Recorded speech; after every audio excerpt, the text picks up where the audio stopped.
Estamos falando aqui diretamente da torre de controle do programa do Jô, para conversar com um rapaz que foi radialista, professor de física, controlador de voo e hoje é um escritor premiado com o livro O Visitante. O Visitante da Agência Goiana de Cultura, Pedro Ludovico Teixeira, Instituto Goiano do Livro, está aqui. Trata de quê o livro?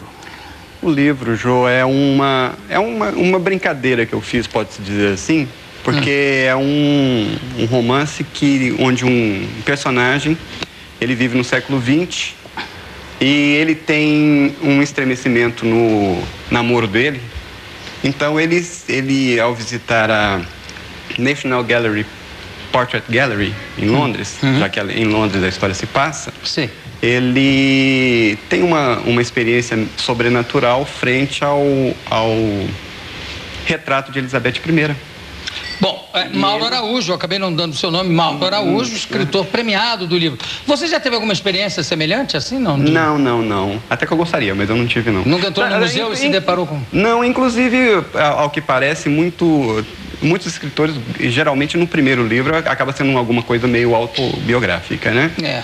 E aconteceu isso comigo. Esse livro tem exatamente esse mote da volta ao passado. Porque eu sempre gostei de filmes épicos, romances de épicos, de história em si. E meu primeiro livro, o livro de estreia, acaba sendo um livro histórico, ou pelo menos a maior parte dele. O personagem volta no tempo e cai justamente na corte de Elizabeth I, onde ele tem que sobreviver. Então ele se torna o menestrel da corte. Ele é um menestrel? Ele se torna menestrel, tocando... Como um tomate, por exemplo, tocando corda, né? É. Olha aí, tomate. É. Bacana. É um instrumento de corda, no caso do bandolim. Bandolim, o avô do violão, da guitarra e tudo. E ele acaba cantando, né, no século XVI sucessos do século XX, como Yesterday, essa ideia é maravilhosa. Maravilhosa. Eu adoro essas misturas assim, né? Com esse anacronismo. Seria um anacronismo, mas no momento em que a gente tem a ideia da volta ao passado, o anacronismo deixa de existir. Agora, você chegou a fazer faculdade de engenharia e de física. Exato. E foi sonoplasta e radialista? Fui sonoplasta, eu fui radialista, fui sonoplasta, eu fui programador, eu fui... Bom, produtor executivo, terminei como locutor noticiarista. De que mancadas você se lembra assim dessa época? Assim? Imita pra gente alguma coisa assim. Alguma coisa? Durante muito tempo eu fui operador de som em equipes de esporte. Sim. E equipe de esporte, geralmente, como é muita coisa ao vivo, saem asneiras às dúzias, né? E eu, nessa época, como saía muita coisa, eu resolvi montar o que eu chamei de arquivo maldito. Eu peguei uma fita de acetato na equipe e cobri a caixa todinha de preto, botei o símbolo dos piratas, né? A caveira? A caveira com os dois ossos, escrevi em vermelho, arquivo maldito. E ali eu fui armazenando algumas coisas. No final das contas eu acabei não aproveitando, porque antes que eu pudesse fazer alguma coisa com isso, eu acabei saindo da equipe. Mas algumas ideias são, por exemplo... Você tem ideia de quantos anos o Valdir Amaral tinha em 1982? Aquele locutor... Valdir Amaral, não? Eu imagino que já devia passado 70. E o nosso locutor, ele foi na inauguração do Parque do Sabiá em Uberlândia, foi exatamente em 82, se não me engano, Brasil 5, Venezuela 0. Sim. E um lance que aconteceu foi que aquela seleção fantástica de 82, com Falcão, Zico, né? E uma narração que ele teve mais ou menos foi a seguinte, e ele sabia do arquivo maldito. Ele narrou o seguinte: vai Cubides pela direita, toca a bola, olha para quem passar, toca para Ramon tem a marcação de Júnior, toca para a direita, toca para a esquerda, tal, cruza para a área, sai Valdir Amaral do gol, quero dizer, sai Valdir Pérez do gol, Maurinho, te proíbo de colocar essa no arquivo maldito. Já preveniu? Já preveniu, porque imagina o Valdir Amaral com 70 anos no gol do Brasil, lindo, né, saindo, pegando gol. Talvez pegasse aquelas bolas contra a Itália, né? Nunca 82, se sabe. Aquela do Paulo Rossi, né? Aquela foi horrorosa. E como é que você começou a carreira de controlador de voo? Controlador de tráfego aéreo. É controlador de tráfego aéreo? É a mesma coisa, Bom, eu, quando no meu primeiro casamento, o meu cunhado, ele era sargento da aeronáutica. E ele me sugeriu que eu fizesse esse concurso que estava abrindo para substituição do pessoal militar da torre de controle do aeroporto. Porque antes o controle de tráfego aéreo no aeroporto de Goiânia era feito pelos militares. Era o aeroporto de Santa Genoveva? Santa Genoveva. E aí? E ele me sugeriu, ele disse que seria uma boa profissão. E eu fiz o concurso, passei e vim fazer o curso de controlador de tráfego aéreo aqui em São José dos Campos, no Centro Técnico Aeroespacial, onde eu fiquei 1 ano. É 1 ano que leva? 1 ano. Aliás, esse centro técnico aqui é super bem preparado, fantástico, né? Fabuloso. É o melhor da América Latina, tanto que a preparação de controladores de tráfego aéreo, técnicos de informação aeronáutica, operadores de estação aeronáutica que são ligados à área, os controladores, no caso, os profissionais, os que vão ser profissionais, eles vêm de toda a América do Sul para fazer o curso. Exatamente. E em Brasília também, o central ali aí não para fazer o curso, mas o central de controle de voo ali existem níveis de controle. Existem níveis de controle. No caso, nós temos o controle de área, que pega uma boa parte do Brasil, onde as aeronaves são controladas em rota ou fora dela, mas assim, em grandes distâncias. Então, a separação dessas aeronaves acaba não sendo tão complicada como é, por exemplo, num APP. Mas você já, por exemplo, como controlador de voo, você chegou a ver na sua tela algum OVNI, algum objeto voador não identificado? Não, nós, no caso, em torre de controle, no caso de Goiânia, o controle é visual, porque a torre de controle em si é visual. Sim. Não tem radar. Fora alguns grandes aeroportos, como o caso de Guarulhos, como o caso do Galeão, que tem o... Congonhas tem também, não tem? Congonhas, eu creio que sim, eu não tenho certeza. Mas tem o Taris, que seria mais ou menos uma tela de computador dessa aqui. Isso aqui eu creio, inclusive, que é o Taris, que seria o controle da área do aeródromo apenas, para que as aeronaves possam ser avistadas no momento em que elas são... O radar tem ali? Não, radar não. O nosso radar ali? Radar não. O radar, ele é usado mais, por exemplo... Que é o meu emprestado, pode levar, se quiser. O meu ali, ó. Agradeço, acho que vou levar sim.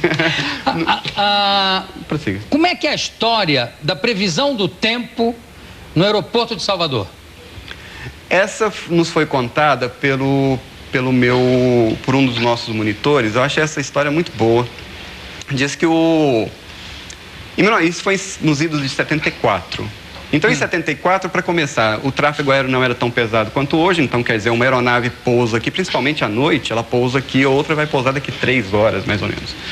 E nessa época também não havia a leitura direta, como a gente tem hoje na torre, com um monitorzinho, onde a gente pode ler a temperatura, no caso, o ajuste de altímetro, que é a pressão atmosférica, a direção e intensidade do vento, anemoscópio e anemômetro, que a gente lê diretamente, inclusive a temperatura. Então, a gente tinha na torre de controle um barômetro, para leitura direta da pressão atmosférica, um anemoscópio e um anemômetro para direção e intensidade do vento. E a temperatura a gente sempre tinha de checar, ou nessa época tinha sempre de checar com um observador meteorológico, que ficava na sala de meteorologia. Então essa coisa ocorreu mais ou menos da seguinte maneira. Por volta de 11 horas, talvez, da noite, a última aeronave tinha pousado. E o controlador tinha conferido a temperatura naquele horário, era 30 graus, né?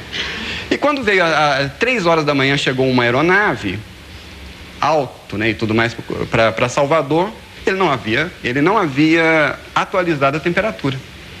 Aí chega a tal aeronave, para evitar qualquer coisa, eu vou usar um nome fictício. Sim. Mais ou menos o seguinte, Controle Salvador, este é o Transcontinental 201, mantendo 180, estima Salvador aos 15. Aí o controle entra. Ok, Transcontinental 201, Salvador opera visual, pista 29, ajuste no 023, temperatura 30 graus, o vento 020 graus 04 nós, está previsto o procedimento Delta 1, desça para 2.000 pés, acuse passando 4.000. Transcontinental 201. 201 deficiente. Tá, tudo bem. Aí sempre eu trabalho em duplas. Sim. Aí ele era novinho nessa época. E esse cara que tinha dado a instrução para ele falou: e aí, novinho, você acha que tá 30 graus? Ele, não, acho que não está 30 graus não, acho que está menos. Eu acho que tem razão. Transcontinental 201, prossiga o controle. Corrija a temperatura para 2,5, ok? Ok, 2,5. Você acha que está 2,5? Eu acho que não está, não. Eu também não. Vou fazer o seguinte. Pegou o telefone. Ô, Meteoro, qual a temperatura? 22. Obrigado, 22. Transcontinental 201. Prossiga, Salvador. Ok, corrija a temperatura para 2,2, ok? Silêncio na fonia. Aí, de repente, entra o comandante. Ô, controle, poderia confirmar se há previsão de neve no nosso pouso? A temperatura baixando desse jeito, só pode se esperar a temperatura com neve, ué. Não tinha como... Não tinha conferido. Como é que você tira um avião de uma rota de colisão? Como é que você avisa? Faz pra gente aí. Faz um tipo qualquer de conversa de torre. A ideia disso seria mais ou menos a seguinte, que a gente tem procedimentos para separação. No caso, a gente nunca trabalha, obviamente, a gente nunca coloca duas aeronaves em rota de colisão. Claro. Tanto que a gente tem aqui, só para você ter uma ideia, quando as aeronaves estão indo numa determinada direção, elas estão num nível que é diferente das que estão vindo. Das que estão vindo, claro. Então, elas podem passar dessa maneira. Mas, obviamente, principalmente assim em controle de tráfego aéreo, o espaço é muito pequeno e as aeronaves todas vão descer para altitude de tráfego. Então, o que a gente faz é o seguinte, tipo, Lima Charlie Delta, esteja atento a uma aeronave na sua radial 020, ou então na sua posição 2 horas, que a gente usa muito esse linguajar, se bem que isso aí mais é para radar, certo? Temos uma aeronave aproximadamente 3 milhas, na sua proa, faça a curva direita, proa 020, após 2 milhas, faça a curva novamente à esquerda, reingresse circuito de tráfego. Dá pra gente o alfabeto todo? O alfabeto. O ABC. Eu creio que o alfabeto fonético, inclusive, deveria ser ensinado nas escolas, porque é uma coisa que dirime muitas dúvidas das pessoas, porque quando a gente vai falar, anota aí, é D de dado, B disso, e o alfabeto fonético é aceito dentro da fonia, dentro do tráfego aéreo, universalmente. Então, da mesma maneira que uma aeronave voa aqui, ela voa na Indochina ou voa na Austrália, da mesma maneira. O alfabeto fonético todo seria... Rapidinho, quero ver rápido. Alfa, Bravo, Charlie, Delta, Eco, Foxtrot, Golf, Hotel, Índio, Juliette, Kilo, Lima, Mike, November, Oscar, Papa, Quebec, Romeu, Serra, Tango, Uniforme, Victor, Whisky, X-Ray e Yankee Zulu. Nossa, quero aprender isso.